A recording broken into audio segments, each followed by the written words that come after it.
दोस्तों, Donald Trump इस समय अमेरिका की विदेश नीति को जिस तरीके से चला रहे हैं, उसे देखकर कई बार समझ ही नहीं आता कि वो हालात संभाल रहे हैं या फिर और ज्यादा बिगाड़ रहे हैं। क्योंकि पिछले कुछ दिनों में जो कुछ हुआ है, उसके बाद भारत और अमेरिका के रिश्तों में तनाव साफ दिखाई देने लगा है। हालात यहाँ तक पहुंच गए हैं कि सोशल मीडिया पर कई लोग खुलकर मांग कर रहे हैं कि भारत को अब अमेरिका के खिलाफ और सख्त रुख अपनाना चाहिए।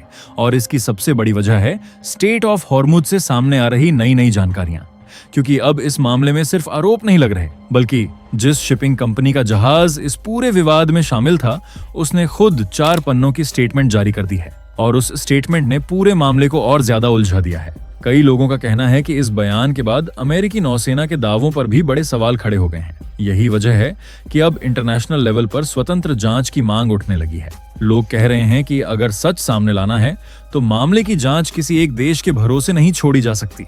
लेकिन दोस्तों, सिर्फ यही एक डेवलपमेंट नहीं हुई है। इसी बीच विदेश मंत्री एस जयशंकर भी अचानक चर्चा में आ गए, क्योंकि यूरोप के कुछ थिंक टैंक एक्सपर्ट्स और पत्रकारों के सामने उन्होंने ऐसी 2 टूक बात रखी कि पूरा माहौल ही बदल गया। अब शिपिंग कंपनी ने अपनी स्टेटमेंट में आखिर क्या कहा, अमेरिकी नौसेना पर सवाल क्यों उठ रहे हैं, इंटरनेशनल जांच की मांग क्यों हो रही है, और जयशंकर आखिर किस बात पर भड़क गए और वो कौन सा कड़ा जवाब दिया जिसके बाद यूरोपियन के पसीने छूट गए। आज हम इन सभी डेवलपमेंट्स को सीधे और सरल तरीके से समझेंगे, क्योंकि कहानी सिर्फ ऊपर से दिख रही खबरों तक सीमित नहीं है। इसके पीछे काफी कुछ चल रहा है जिसका असर सीधे भारत के हितों पर पड़ सकता है। लेकिन उससे पहले प्लीज सभी दोस्त लाइक और सब्सक्राइब जरूर से कर लें। सबसे पहले बात करते हैं विदेश मंत्री एस जयशंकर की, क्योंकि यूरोप दौरे के दौरान एक बार फिर भारत को वही पुराना लेक्चर सुनाने की कोशिश की गई, रशियन ऑयल वाला लेक्चर। दरअसल फिनलैंड में एक कार्यक्रम आयोजित किया गया था जिसमें जयशंकर के साथ फिनलैंड की विदेश मंत्री एलेना वाल्टोनेन और यूएई की असिस्टेंट विदेश मंत्री लाना नुसेबह भी मौजूद थीं। अब वहां भारत से फिर वही सवाल पूछा गया, आखिर भारत रूस से तेल क्यों खरीद रहा है। मतलब माहौल कुछ ऐसा बनाने की कोशिश की गई जैसे भारत ने रूस से तेल खरीदकर कोई बहुत बड़ा गुनाह कर दिया हो। लेकिन यहाँ पर भारत की तरफ से भी जवाब बिल्कुल सीधा आया। कहा गया कि भारत अपना तेल वहां से खरीदता है जहां दाम सही हो और सप्लाई पर्याप्त हो। और उस समय बाजार की सच्चाई यही थी कि बड़ी मात्रा में उपलब्ध तेल रूस के पास था। ऊपर से यूरोप खुद मिडिल ईस्ट से तेल खरीदने में लगा हुआ था, जबकि वही देश लंबे समय से भारत के भी बड़े सप्लायर्स रहे हैं। तो फिर भारत के पास बचा क्या? देश को तेल चाहिए था और जहां तेल उपलब्ध था भारत ने वहीं से खरीद लिया। लेकिन थोड़ी देर बाद मामला तेल से आगे बढ़ गया। भारत को नैतिकता भी समझ आई जाने लगी और यहीं पर पूरी चर्चा का रुख बदल गया। जयशंकर ने कहा कि एक बात बताइए, क्या कभी किसी यूरोपीय देश पर भारतीय हथियारों से हमला हुआ है? जवाब है नहीं। फिर उन्होंने एक ऐसी बात कही जिस पर वहां बैठे लोग भी कुछ सेकंड के लिए चुप हो गए। उन्होंने कहा, काश मैं यूरोप के हथियारों के बारे में भी भारत के लिए यही बात बोल पाता। और सच कहें तो यही इस पूरी बहस की सबसे भारी और सख्त लाइन थी, क्योंकि यूरोप की कंपनियों द्वारा बेचे गए हथियारों का इस्तेमाल भारत के खिलाफ हो चुका है। और ये कोई एक बार की बात नहीं है, सालों से होता आया है। भारत ने कभी यूरोप के दुश्मनों को हथियार नहीं दिए, भारत ने कभी यूरोप की सुरक्षा के लिए खतरा पैदा नहीं किया। लेकिन दूसरी तरफ यूरोप के हथियार भारत के खिलाफ इस्तेमाल हुए हैं। अब यहाँ पर सवाल उठता है, भारत ने क्या किया? भारत ने सिर्फ तेल खरीदा, न किसी देश पर हमला किया, न किसी युद्ध में हिस्सा लिया, न किसी को हथियार बेचे। फिर भी कटघरे में भारत खड़ा है, जबकि जिन हथियारों का इस्तेमाल भारत के खिलाफ हुआ उस पर उतनी जोरदार नैतिक बहस दिखाई नहीं देती। यही बात भारत की तरफ से उठाई गई और मानना पड़ेगा कि यह सवाल बिल्कुल जायज और सटीक भी है। अगर नैतिकता की बात करनी है तो फिर नियम सबके लिए एक जैसे होने चाहिए, भारत के लिए अलग और बाकी दुनिया के लिए अलग नहीं। इसके बाद एक और दिलचस्प बात सामने आई। जयशंकर ने याद दिलाया कि 2022 में जब यूरोप रूस पर प्रतिबंध लगा रहा था, तब खुद अमेरिका चाहता था कि भारत रूसी तेल खरीदता रहे। कारण भी साफ था, अगर रूसी तेल अचानक बाजार से बाहर हो जाता तो पूरी दुनिया में तेल की कीमतें बेकाबू हो सकती थीं। यानी उस समय भारत का रूसी तेल खरीदना दुनिया के हित में था। और आज उसी बात को लेकर भारत पर सवाल उठाए जा रहे हैं। इसलिए भारत की पॉलिसी बिल्कुल साफ है, जहां बेहतर कीमत मिलेगी, जहां पर्याप्त सप्लाई मिलेगी, भारत वहीं से तेल खरीदेगा। क्योंकि आखिरकार किसी भी सरकार की पहली जिम्मेदारी अपने देश के हितों की रक्षा करना होती है, किसी दूसरे देश को खुश करना नहीं। और कुल मिलाकर इस पूरे कार्यक्रम में भारत बचाव की मुद्रा में बिल्कुल नहीं दिखा, बल्कि कई जगह ऐसा लगा कि सवाल यूरोप पूछ रहा था, लेकिन जवाब देते देते खुद यूरोप ही मुश्किल स्थिति में पहुंच गया।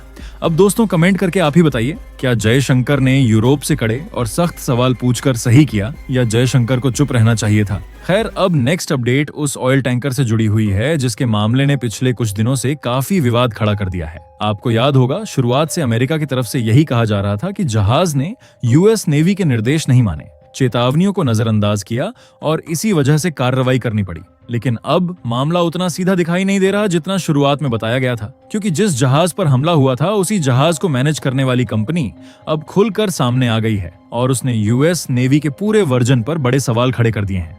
आपकी स्क्रीन पर जो डॉक्यूमेंट दिखाई दे रहा है वो इसी कंपनी की तरफ से जारी किया गया आधिकारिक बयान है। पूरी रिपोर्ट करीब 4 पन्नों की है, लेकिन उसमें कुछ ऐसी बातें कही गई हैं जिन पर ध्यान देना जरूरी है, खासकर इसलिए क्योंकि इस घटना में 3 भारतीय नाविक अपनी जान गंवा चुके हैं। सबसे पहली बात, कंपनी ने साफ कहा है कि इस पूरे मामले की जिम्मेदारी से यूएस नेवी बच नहीं सकती। उनका कहना है कि यहाँ सिर्फ एक जहाज को नुकसान नहीं पहुंचा, बल्कि 3 परिवारों की जिंदगी बदल गई है। जहाज का नुकसान करोड़ों डॉलर में हो सकता है, उसकी भरपाई भी हो सकती है, लेकिन जिन लोगों ने अपने बेटे, भाई या परिवार के सदस्य खोए हैं, उनके लिए कोई मुआवजा काफी नहीं होगा। यहीं से कंपनी ने सीधे उस दावे को चुनौती दी है जिस पर पूरी अमेरिकी कहानी टिकी हुई थी।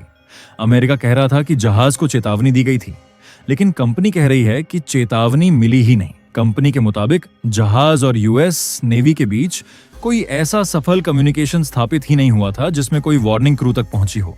यानी एक पक्ष कह रहा है कि हमने पहले चेतावनी दी और दूसरा पक्ष कह रहा है कि हमें कोई चेतावनी मिली ही नहीं। अब अगर ऐसा है तो फिर सबसे बड़ा सवाल यही बनता है कि सच कौन बोल रहा है।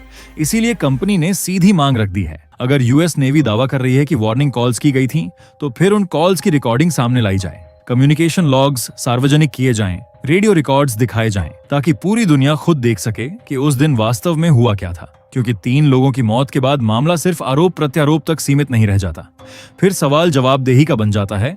और फिलहाल इस पूरे मामले में सबसे ज्यादा दबाव इसी बात को लेकर बढ़ रहा है कि आखिर उस दिन जहाज तक कोई चेतावनी पहुंची थी या फिर नहीं। लेकिन कहानी यहीं खत्म नहीं होती, क्योंकि इस पूरे मामले में एक और ऐसी बात सामने आई है जिसने यूएस नेवी की मुश्किलें और बढ़ा दी हैं। जहाज की तरफ से साफ कहा गया है कि उनका ईरान या ईरानी तेल से कोई लेना देना नहीं था। यानी जिस तरह की बातें हमले के बाद घूम रही थीं, उन्हें भी सीधे तौर पर खारिज कर दिया गया है। इसके अलावा एक और बहुत बड़ा दावा किया गया है। बताया गया कि एम्प्टी सेट बैलो पिछले करीब 10 दिनों से लगभग एक ही जगह पर खड़ा हुआ था।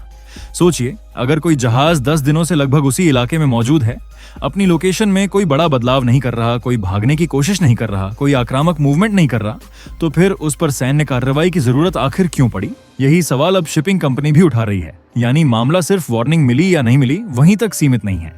अब सवाल इस बात पर भी खड़े हो रहे हैं कि फोर्स का इस्तेमाल करने का आधार क्या था, और यहीं से मामला और ज्यादा संवेदनशील हो जाता है, क्योंकि जब 3 लोगों की जान चली जाए तब सिर्फ बयान देकर आगे नहीं बढ़ा जा सकता। इसी वजह से अब इस पूरे मामले में एक स्वतंत्र और अंतर्राष्ट्रीय जांच की मांग की गई है। कहा गया है कि जांच ऐसी होनी चाहिए जिस पर किसी को उंगली उठाने का मौका ना मिले, पूरी प्रक्रिया पारदर्शी हो, सारे रिकॉर्ड सामने आए, और सबसे जरूरी बात, जिन परिवारों ने अपने लोगों को खोया है उन्हें यह पता चलना चाहिए कि आखिर उस दिन हुआ क्या था। कुल मिलाकर अगर इस पूरे बयान को एक लाइन में समझें तो जहाज की तरफ से 3 बड़ी बातें कही गई हैं। पहली, यूएस नेवी की वार्निंग वाली कहानी पर सवाल उठाया गया है। दूसरी, जहाज के ईरान से जुड़े होने की बात को खारिज किया गया है। और तीसरी, पूरे मामले की अंतर्राष्ट्रीय स्तर पर स्वतंत्र जांच की मांग की गई है। अब देखना यह होगा कि इस मांग को आगे कितना समर्थन मिलता है, क्योंकि फिलहाल गुस्सा सिर्फ शिपिंग कंपनी तक सीमित नहीं है। भारत में भी बड़ी संख्या में लोग इस पूरे मामले को लेकर नाराज दिखाई दे रहे हैं।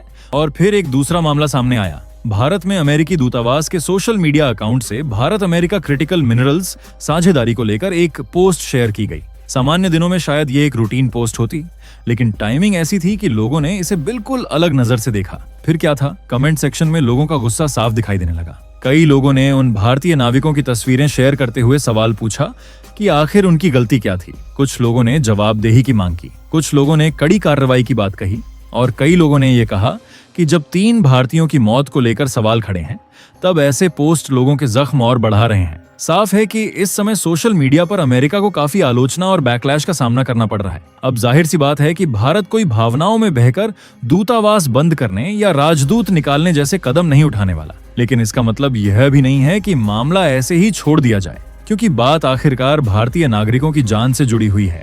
और यही वजह है कि अब कई लोग मांग कर रहे हैं कि इस पूरे मामले को अंतर्राष्ट्रीय स्तर पर उठाया जाए। कुछ लोगों का मानना है कि स्वतंत्र जांच होनी चाहिए, कुछ का कहना है कि भारत को अपनी तरफ से पूरी रिपोर्ट तैयार करनी चाहिए और जिम्मेदार लोगों की जवाबदेही तय करवानी चाहिए। अब आपकी क्या राय है? क्या इस मामले को अंतर्राष्ट्रीय जांच के लिए ले जाना चाहिए या फिर भारत को अपनी अलग जांच करके रिपोर्ट सार्वजनिक करनी चाहिए? नीचे कमेंट करके अपनी राय जरूर बताइए। और दोस्तों, उम्मीद है कि आपने अभी तक वीडियो को लाइक और चैनल को सब्सक्राइब जरूर से कर लिया होगा। जल्द ही मिलते हैं किसी बड़ी खबर के साथ। तब तक के लिए जय श्री राम।